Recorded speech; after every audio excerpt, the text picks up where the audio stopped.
Salut, te voici actuellement sur la chaîne YouTube Snapstar. Sur cette chaîne, tu retrouveras tous les plus gros clashs de Snapchat et tous les plus gros buzz du moment. Surtout, n'hésite pas à t'abonner tout en activant la cloche des notifications pour ne rien rater du contenu exclusif de cette chaîne. Et oui, sur cette chaîne, tu retrouveras du contenu qui n'est disponible nulle part ailleurs. Sur ce, je te laisse avec la vidéo. Bon visionnage.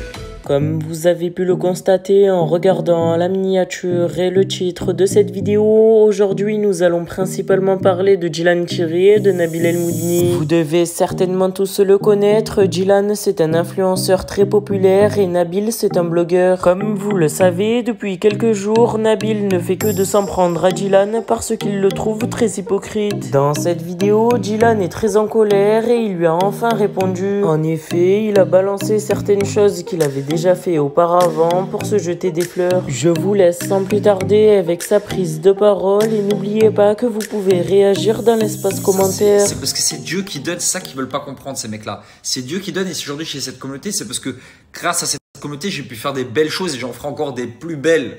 Là, j'ai des choses qui sont prévues, vous êtes même pas prêts, ça va être... C'est incroyable.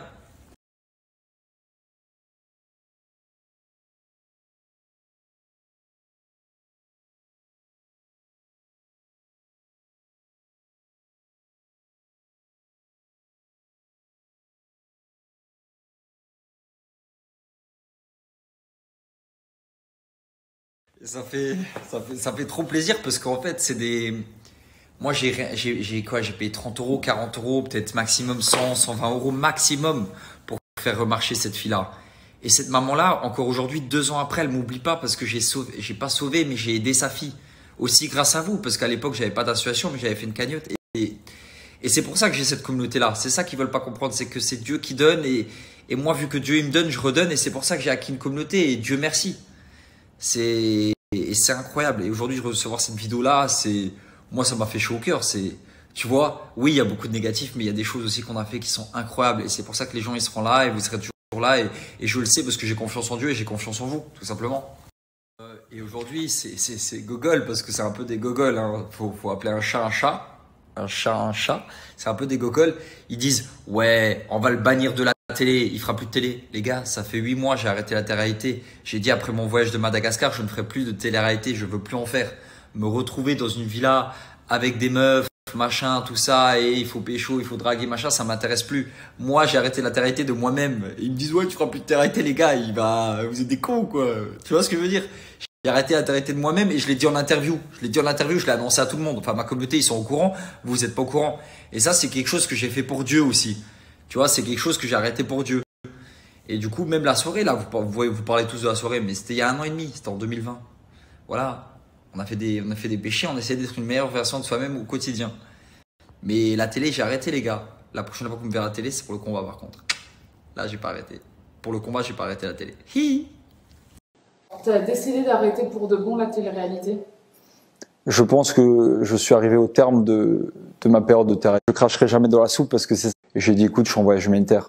Du coup, voilà. C'est juste pour vous dire à quel point c'est des gogoles. Parce qu'ils sont là. On va le bannir de la télé-réalité. On va le faire virer de Dubaï. Hier, j'ai dit dans ma story, ouais, je vais à Paris. Parce que je devais faire un truc. Et après, je me suis dit, ouais, flemme d'aller à Paris et de faire un aller-retour. Du coup, j'ai dit, écoute, j'y vais pas. Et là, je suis où? Je suis à Dubaï. Non mais sérieux, tu vois, que des mythos sur des mythos sur des mythos. Les gars, calmez-vous avec vos mensonges. Vous abusez quoi. Vous allez trop loin dans le mensonge. Mais bon, après, c'est pas grave, vous me donnez un peu de visibilité, c'est toujours sympa. Pas énormément, hein, parce que vous êtes un peu éclatés. Mais vous me donnez un petit peu de visibilité, c'est toujours cool, tu vois. Et regardez les amis, j'ai mis ça au chat. Je lui ai mis ça, le truc là. La laisse. Monte ta laisse. Laisse. Parce que les chats comme ça, c'est bien des fois de les sortir. Je vais essayer de le sortir parce qu'il n'arrive pas à sortir. Quand je tire la laisse, il reste au sol, alors il ne veut pas sortir. Mais j'aimerais bien le faire kiffer avec les arbres et tout ça qui monte sur les arbres un peu partout. Les amis, mais j'ai jamais porté plainte de ma vie. Je vais pas faire le mec des quartiers, hein, parce que je viens pas des quartiers, je viens pas d'un quartier. Je viens du Luxembourg, normal, mais j'ai jamais porté plainte de ma vie. Je porte pas plainte contre les gens. Je laisse faire. Je les laisse faire, je les laisse parler de moi, machin, ça les fait kiffer, machin. Je les laisse entre mains de Dieu, moi. Tu vois, je porte pas plainte. Je porte pas plainte. Même si j'aurais dû, à certains moments, porter plainte ou appeler la police, si vous voyez ce que je veux dire. Mais je suis pas le genre de mec à appeler la police. Et limite, pour la personne, c'est pire encore. C'est pire, t'appelles la police, tu portes plainte, elle va en prison, machin, ça aurait pu être pire. Mais je suis pas le genre de mec à porter plainte ou à appeler la police. Tu vois, je préfère régler ça en interne. Tu vois, genre là, ceux qui me critiquent là et tout, tu vois, bah, je vais pas citer leur nom, on sait tous de qui on parle. Mais on fout, ni chaud ni froid en vrai, je vous dis, ils vont rien faire. Ils vont rien faire du tout, en tout cas pas à moi. Et ils vont rien faire, ils peuvent rien faire. Même quand ils parlent, les gens savent que c'est des menteurs. Et en plus, le seule arme contre moi, c'est un faux musulman. Il mange du porc. Ouais, il a profité de la religion pour... Pourquoi en fait?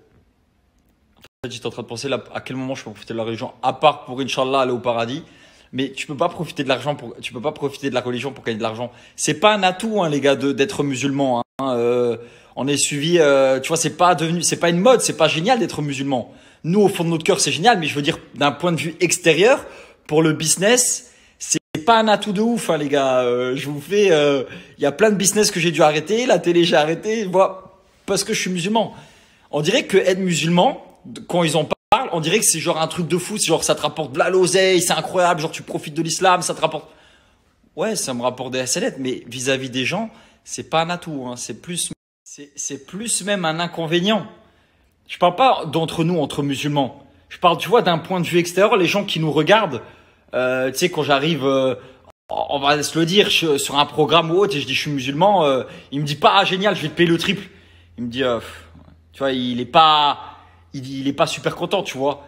Par exemple, juste les paris sportifs. Les paris sportifs, je vous le dis, ça me rapportait v'là l'oseille. J'ai arrêté parce que dans le Coran, il est écrit que les paris sportifs, c'est au même niveau que l'alcool. Et j'ai arrêté de faire la promo des paris sportifs alors que ça me faisait rapporter v'là l'oseille. Je vous le dis honnêtement, hein, je vous parle français, ça me portait v'là l'oseille. J'ai arrêté les paris sportifs parce que dans le Coran, c'est au même niveau que l'alcool. La télé-réalité, j'ai arrêté juste parce que je suis musulman, sinon j'aurais continué encore longtemps. Du coup, c'est businessment parlant, être musulman n'est pas un grand atout, les gars. Hein. Parce que eux, c'est tellement des gogoles qui sont là, ils profitent de la religion, c'est pour ça. Et frérot, je profite de la religion dans quel sens? D'un point de vue extérieur, ça me met des bâtons dans les roues. Tu vois ce que je veux dire? Enfin, les gens intelligents vont comprendre. Je vais quand même le dire pour les gens qui n'ont pas compris, qui sont pas très intelligents et pas très fut-fut. Et du coup, je vais le dire, mais les gens ont compris que c'était logique. Il n'y a pas plus beau que d'être musulman. C'est la plus belle chose qui m'est arrivée dans ma vie. Pourtant, j'ai fait des belles choses dans ma vie. Être musulman, m'être converti à l'islam, c'est la plus belle chose qui m'est arrivée dans ma vie et à celle de ma mère. Et surtout à celle de dans la vie de ma mère, parce que c'est elle qui m'a appris la religion. Du coup, c'est vraiment la plus belle chose. Et je donnerai ma vie pour cette religion et je suis prêt à tout perdre. Et il y a plein de trucs que j'arrête pour Allah et Allah, il va me le redonner en retour. C'est comme ça, c'est comme ça. C'est la chose la plus belle au monde. J'insiste dessus parce que c'est ce que je pense. Mais d'un point de vue extérieur, c'est pas un atout. Hein. C'est pas genre yes, grâce à ça, pour les musulmans, oui, c'est incroyable. Mais c'est pas grâce à ça que tu as capté. Les gens intelligents ont compris, hein, on se comprend. Ça, c'est le message que je reçois le plus souvent. Les gens, ils veulent trop me voir marié et casé. Les gars, j'ai déjà du mal à m'occuper d'un chat. J'ai du mal à m'occuper. Putain, j'ai les cheveux trop lisses, ça m'énerve.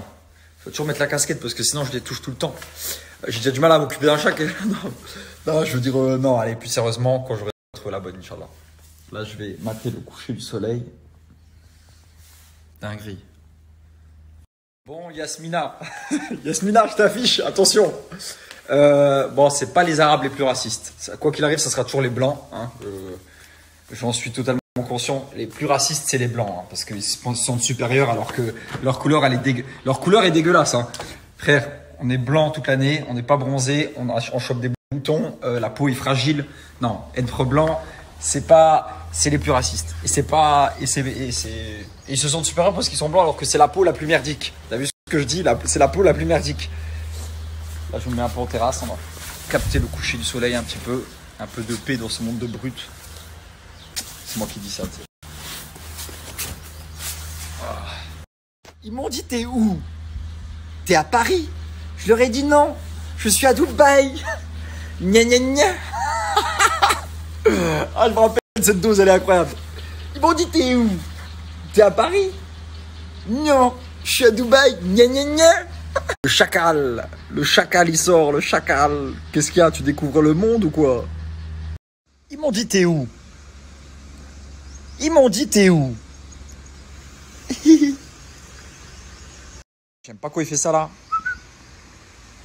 Quand je se met debout là, pas qu'il saute. Hein.